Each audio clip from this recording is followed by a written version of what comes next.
Hey, welcome to the Backwoods Gourmet. Today we're going to be slow smoking these 2 racks of beautiful St. Louis ribs. So stay tuned.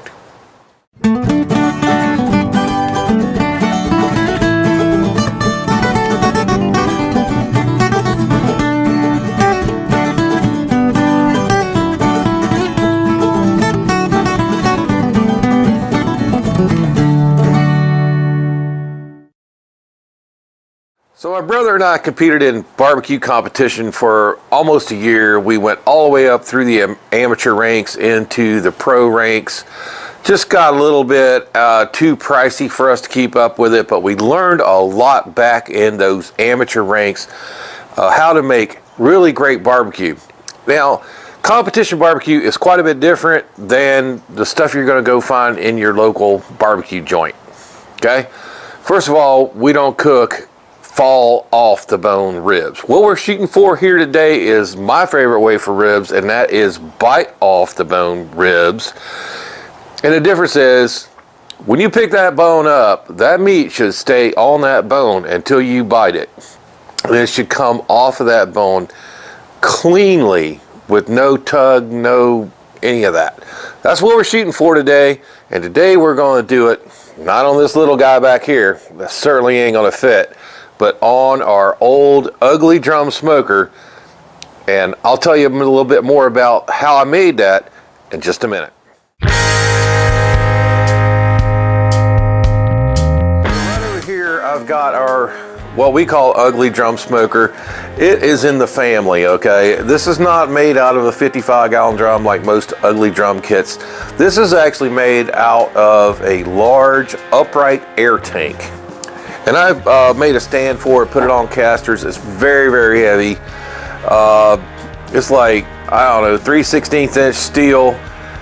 It was a very large air tank that has a little history. If you guys had ever been to Universal Studios in Florida, back in the day, maybe 15 years ago, and you might have noticed the Coca-Cola venue had a little Martian flying around in a flying saucer that was a little animatronics robot. Well, this tank used to be the air supply to run that robot. I was fortunate enough to work on that project and change it over to what it is today. And this was headed for the dumpster. Okay? I told the guys, hey, put that in my truck, I'm taking it home.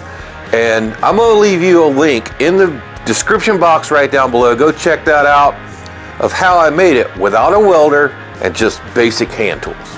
So here's a closer look at the big ugly drum smoker that I built.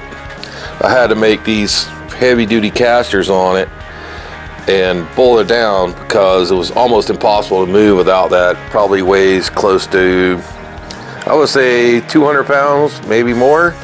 Just the lid itself weighs somewhere between 35 and 40 pounds. That's why I keep this old fish cooker stand here. So when I remove that lid, I have a place to set it. Okay, so right now, here's just the natural openings that were already existed. What I found is if I cut the same size hole at the bottom as an air intake, which I have right here, that this thing will maintain 250 all day long. I also have another one in the back that I can block off to keep it at 250, but if it needs a little help, I'll open that one up. Right now I'm trying to get her up to temp, so I got that one open too, but later we'll probably block it off with some aluminum foil. Here I got my Maverick digital thermometer. I got 2 probes, one set at grill level right there and one set at kind of the top level there, so I can kind of take the average between the two. Right now she's up to 230. We're shooting for 250, 260, and that's when we'll put our ribs on. So here are our prepared ribs. We pull that membrane off that backside. Please do that, guys. I've been to so many restaurants that don't do that. One step takes like, 30 seconds to pull that membrane off the back. and that helps that seasoning get into them, and plus you're not trying to chew that tough ass membrane. I've already seasoned these, not even going to go into what I put in on them, but use your favorite barbecue seasoning and don't be shy of how much you put on there. Okay, you want them fully covered front and back. These guys have been hanging out now for about 45 minutes, and probably be about an hour and 15 minutes before the smoker's ready to take them, and that helps that seasoning start soaking in. So I know some of you guys haven't seen me for a while, and I think that's just a product of YouTube right now. You know, we got 168,000 subscribers, but hardly nobody's watching. I don't know what's up with that. Okay, 168,000 subscribers, and I get 2,000 views on a video. So if you're seeing this and you're figuring out, hey, why haven't I seen the Backwoods Gourmet in a while? Go check your subscribe status. They're booting a lot of people off. They're messing with your notifications, doing a whole bunch of other stuff like that. So go check it out. Make sure you hit the subscribe button, and also ring the bell and click notify me of all videos from this creator. So you guys that have been watching regularly notice we've been kind of spotty with putting up videos lately, and part of it is because we've been involved with a major construction project here at the Backwoods Gourmet Studios. We had an old porch when I bought this house here that was built, I don't know how many years ago. It was right down on the ground, and it just stayed wet all the time. It was nasty. We had big issues, couldn't even use it. So finally, we saved up our peanuts and decided to replace it, and that's what we did. I'll show you around real quick. I'll make it short. All right, so we poured a new slab, jacked this thing up about 7 inches from what it was before. I did stained concrete up here and gave it a pretty nice like stone look. Try to do that. This was our old furniture from the outdoor kitchen. I spent the whole weekend last weekend stripping and repainting all that. And then we spent a whole bunch of money buying new cushions for the chairs, a nice rug for the floor. We still got a ways to go. And here's our old glider. We try to find some new cushions for that guy, but no luck so far. But it's nice and screened in. It has LED lights and insulated roof panels. The old thing just had metal roof up there, and it was so hot out here in the summer you couldn't even use it. So we have the insulated roof panels now, which you can walk on, way more hurricane resistant. The whole structure has come up to the new hurricane code. So hopefully, and you might see out there is a trailer with the old screen parts on it, headed for the recycle yard. So I also had a new sidewalk poured from the house / porch to the outdoor kitchen. Before I just had stepping stones that were always in the mud. Mrs. Backwood was always complaining that I was tracking in a whole bunch of junk all the time. So that's pretty much solved. Smoker's going along nice. She's up to 244, so a few more minutes, we'll be ready to put them. So what I'm going to do with these guys is I'm going to carefully, without messing up any of the seasoning, I'll grab them at one end. That's going to be the narrow end, right on the pan. I'm going to jiggle them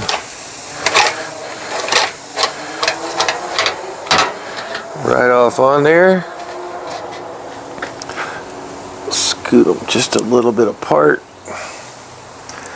just like that. I don't want to touch this part here because that's what you're going to see when they're all done. So let's get the lid back on, and we're all leave them alone.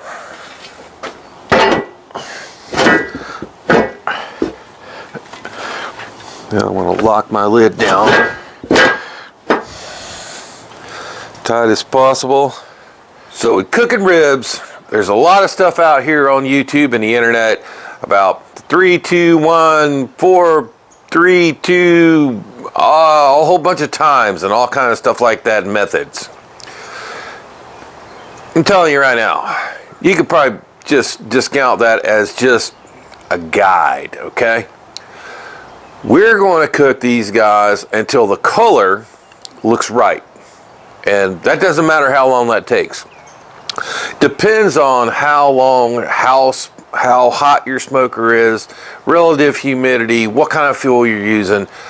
A lot of varying factors. So don't think you're going to just go by and set a timer for 3 hours and this is going to be right. It could be right at 3 hours. It could be right at 6 hours. We don't know yet. Very, very moist today, 100% humidity, raining off and on. Probably going to take less time. And you say, hey, Backwoods, why would it take less time if it's humid outside? Because that humidity is going to hit that heat and make steam. That's going to tenderize those ribs way faster than it would if it was just a dry heat. That's been my experience. So I'm going to make a general note of the time. It is 10:55 a.m. Okay? We'll say 11 o'clock. About 2 hours, about 1 o'clock, give or take. Whenever I get a minute, I'm going to come back and look at them. If they're starting to look dry and that bark is getting ready, we'll let them maybe go for another 3.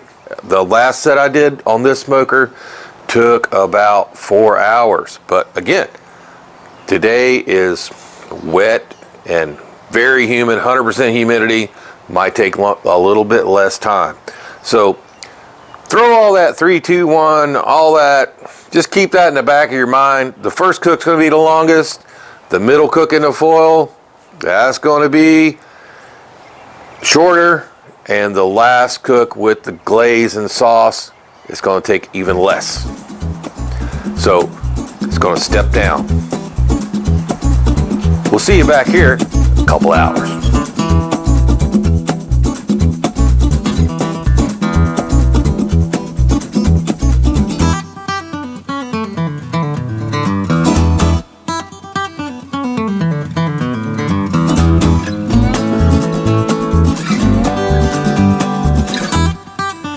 Alright guys, so it's been about 2.5 to 2 hours, 45 minutes since we put them on the smoker, and I've noticed that the temperature really started dropping off.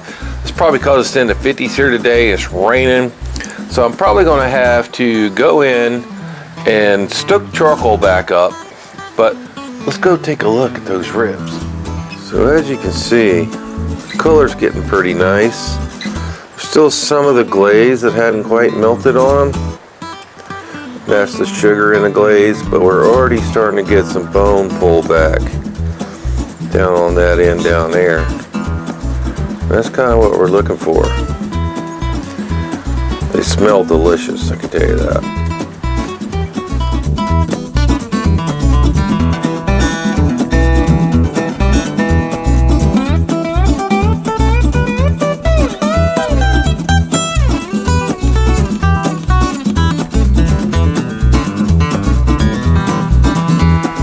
So it's been about 4 hours actually, and we're gonna take this big heavy lid, set it down on the stand. Those look awesome. We're already getting some bone pull back on them. So we're gonna go ahead and take them off and we're gonna foil them. I'm gonna be very careful not to mess up my rub.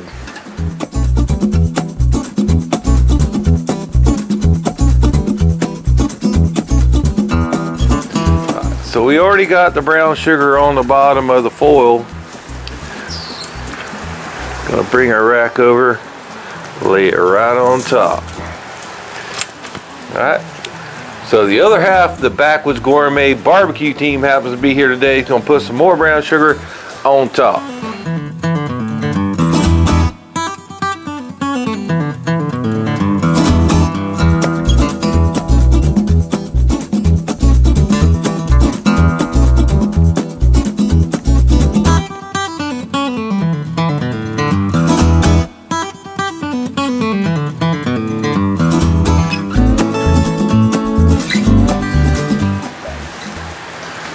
Putting honey right on the top. Pretty generous amount. Gonna add a little bit of sweetness to them. And then we're gonna fold them into beautiful packages. And lift it right up on both edges. This is double foil, by the way, heavy duty. And bring it to the top. You don't want to pull it too tight here either, because the bones will actually puncture the foil and all your juices will leak out, and that's not good. The whole point of this is to keep the juices in. Gonna double fold that top foil. Oh, missed it here. This is an important process, so don't screw it up. Seal it. We'll seal the far end. Double fold that. All right. We'll lay this down nice and flat. Then we'll repeat the same process with the other side. So at this juncture, we're going to pour some juice in. Here we're using peach juice. You can use apple. You can use whatever you got. Don't take a lot. And we're just going to fold that end up nice and tight to catch all that steam from that juice. And then when that goes back on the grill, that juice is going to help steam these ribs to perfection.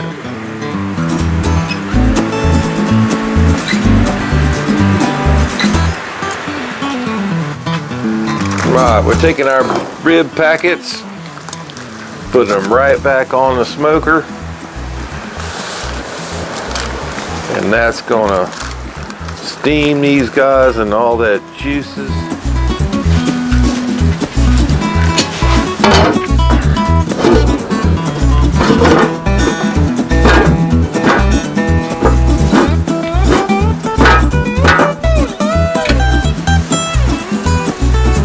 These guys have been on here about maybe 35 to 40 minutes. I just took their internal temperature, about 210 degrees.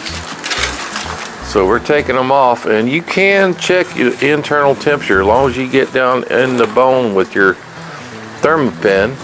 We're going to take them off, put them aside. Let's go ahead and open these guys up. I just usually take a knife and zip them open. We're going to let them rest for a minute. They're coming open pretty good without the knife.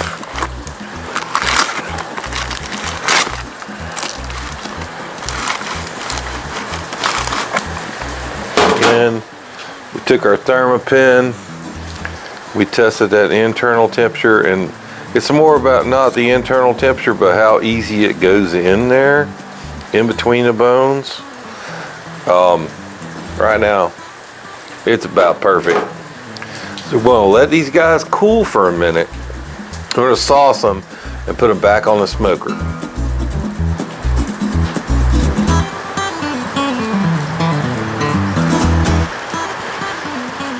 So while these guys are still nice and hot and right off the smoker, we're gonna go ahead and sauce them real quick. And you don't have to do this. I mean, they're gonna be delicious without sauce. So we're gonna put some Sweet Baby Ray's original on them and get that all over just the top side. I'm not gonna worry about flipping them over and getting the bottom. Just gonna do the top side. And I'm gonna show you a little trick to get those brush marks from your brush out of that sauce. Just gonna dip down in the sauce below, just the tips of that sauce below, and that's gonna glaze that right out just beautifully. And gonna bring some more of that flavor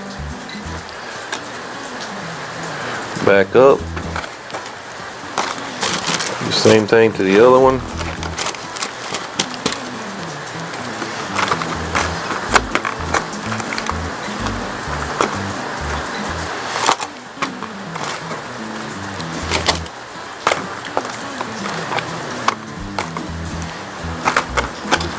Seems to have a little more moisture than the other side. And this is what we do in competition, so you don't have those brush marks set in stone on your rib.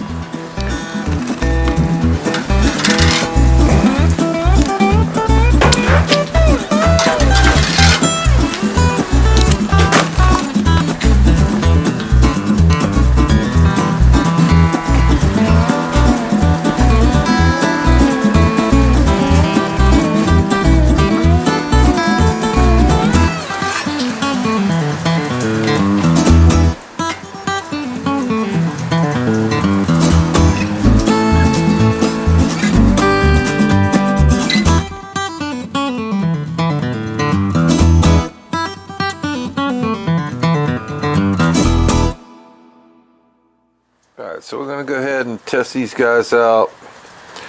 I'm going to go ahead and slice them.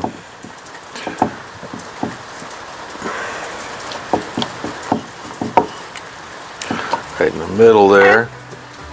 It's going to be your best bones.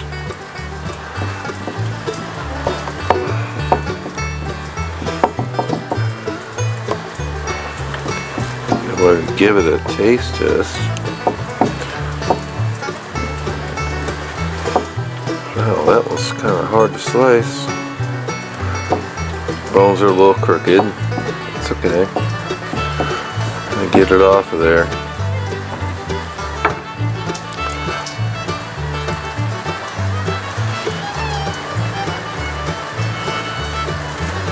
Okay.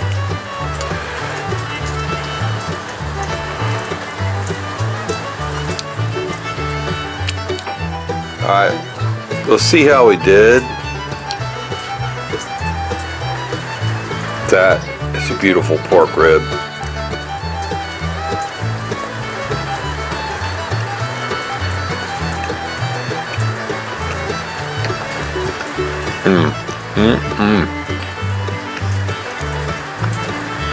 Bite off the bone, just like we were shooting for, not fall off the bone. So thanks for watching Backwoods Gourmet. If you'd like to subscribe to our channel, you can do it right over there. For another great Backwoods Gourmet video, it's going to be right over there. And for a whole playlist of barbecue and grilling outside, it's going to be right up there. We'll see you next time.